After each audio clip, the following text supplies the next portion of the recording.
Hey, what's up everybody? It's Justin from Blue Collar Survival. Alright, so today we're going to do another knife review. Today I'll be doing the CRKT Tighe Tac Two. And I have the Tonto version. They also have a clip point version. So, you got your basic CRKT box. Made in China. Alright. So, I think I'll go through and do the pros and cons on her again. I will put all of the specs up on the screen for you guys. This is a Brian Tighe design. He's a Canadian knife designer of 30 plus years. He does some other CRKT designs as well, such as the Tirade, the My Tie, and the Tiebreaker. All of which are some pretty sweet knives. He's got some. I like his designs. He has this comes with his custom tie bearing system, and this is actually my first bearing knife, so I was pretty excited about that. And it's a budget knife at, what is it, $37.95 on Blade HQ, but you can find it cheaper if you look on Amazon or eBay, or even I got this one in one of my Facebook groups for like, I believe, 32 bucks. So alright, so really neat little knife. I really like it. It's a fidget toy. I'm not even gonna lie, it is a fidget toy. So we'll go ahead and start with our pros and cons. First pro, the action. The action on this thing is just, now my button gets stuck. I mean, it just falls. I like it. You can flip it with the flipper. It's more of a push button than it is an actual light switch. I've had more fails with the light switch. You can thumb stud it. You can also do with push the button in. So I mean, there's a bunch of different deploys, and I'll show you another deploy method later. It comes in the cons. So the action is number one for that, and I think that's what a lot of people will get this knife for, is it's got good action. I mean, you know, that pivot just, she goes. I like it. It's fun to play with. I'm not even gonna lie, I have not cut a single thing with this knife yet. All I've done is fidget with it. I've had it for a while. I've carried it. I just haven't used it. Next pro is the blade profile. The clip point's a little different. I just love the blade. The blade profile of this Tonto. It's got a nice swedge on top, and it's a hollow grind. I don't know if you can kind of see how it's got right in there. It's got a hump. It just makes a nice little design. And this is a long Tonto, like the long, what do we got? I mean, you're over an inch, just over an inch with that Tonto point.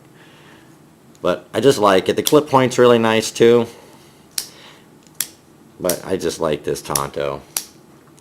Next thing is weight.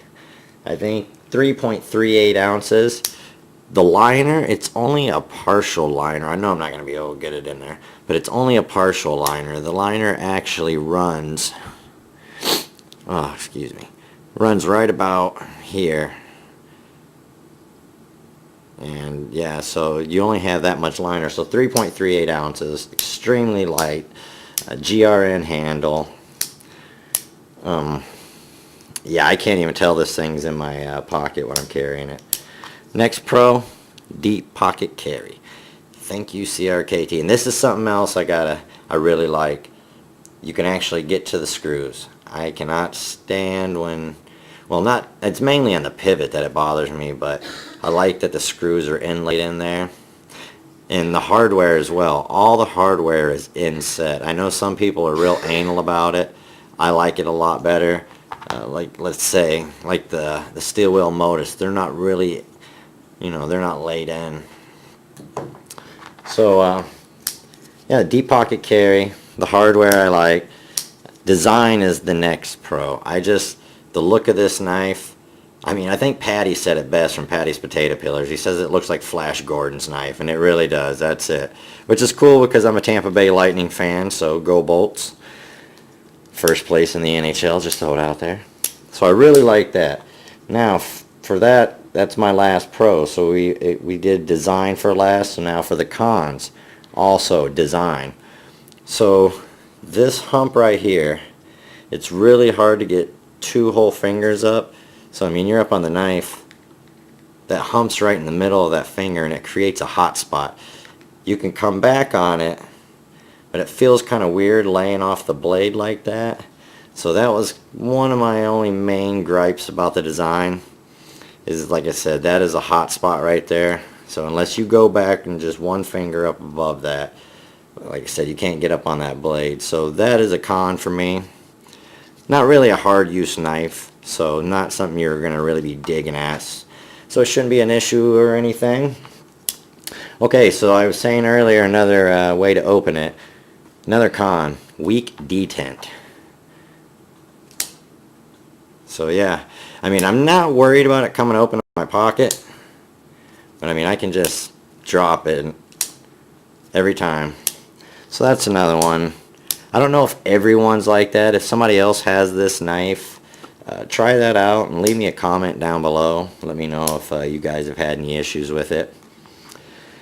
And the next con, actually the last con, I only had 3 cons on this. And what did I have? 1, 2, 3, 4, 5, 6 for the pros. So only 3 cons, and that's position clip. And this one does not bother me, but I'm not everybody else that's purchasing a knife. One position. That's all you get. So sorry lefties, and no tip up. Something else I wanted to kind of check out on this is the way that is shaped on the top of the blade. It's curvy like a lady. And I like this plunger lock. It seems pretty solid. I like the plunger lock. I have another, I believe my Boker Kalashnikov has a plunger lock as well. Like I said, I don't believe this would be a knife you'd really use for any hard use. This is a cardboard letter opener, stuff like that. I mean, everybody uses their knives for different things. And then I had a neutral thing, and this is just something I want to get into a little bit. I figure I'd do the review first, that way if you guys want to go on, you can go. But here, we'll do a size comparison real fast while I'm rambling. So blade steel was the kind of neutral one. It's got the 8 CR13 MOV, which is your basic budget steel. And Patty was talking the other day about that, and it really is kind of there's so many spectrums of how you look at it. It's mainly personal preference. Like I was saying to him, if you're really good at sharpening, doesn't really matter what kind of steel you get. If you're good at it, you can do it. Whip your knives. I mean, knives like the 8 CR13 and the Victorinox and even D2, that takes, I mean, literally minutes on my work sharp and I'm done. They're razor sharp.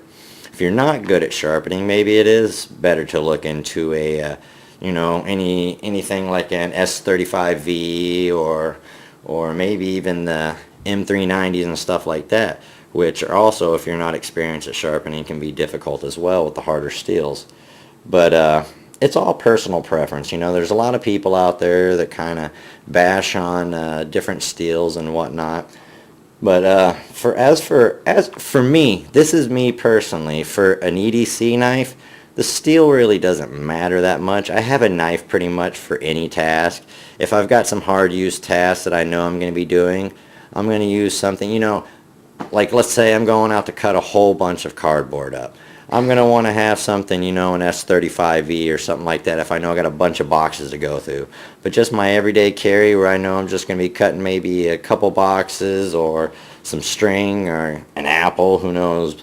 I don't really cut a whole lot of stuff on my everyday carry knife. So once again, personal preference. There's guys out there that their everyday carry consists of them when they're in the bush, where they got a lot harder use for their knives, so they're going to want to carry something with a harder steel or a carbon steel, whatever your preference is. So that's my overall thing. I was talking with him, is just, I think it's just a personal preference, and some people, like I said, they stick to their guns. This is good. That's junk, and I can't lie, I've been guilty of calling certain steels junk. Like generally, I don't like to go below anything. 8 CR13 is pretty much the bare minimum. That is as low as I generally am willing to go. But once again, it's personal preference. I don't prefer something that is as soft as a 3 CR13 knife. It'll get the job done, absolutely. It'd be a good steel for even for me for my everyday carry. Like I said, I don't cut a whole lot of stuff when I'm out and about. If I know I'm going to be going out and about and doing a lot of cutting with certain jobs, I will carry the proper knife. So I just want to throw mine out there in a little bit of discussion that me and him are having back and forth. And I know it's always been a discussion in the knife community with blade steels and this and that. So, you know, everybody's got their own opinion and their own preferences. So whatever works for you, keep it up. Alright guys, this is Justin from Blue Collar Survival. You guys be sharp. Stay sharp. I said it wrong.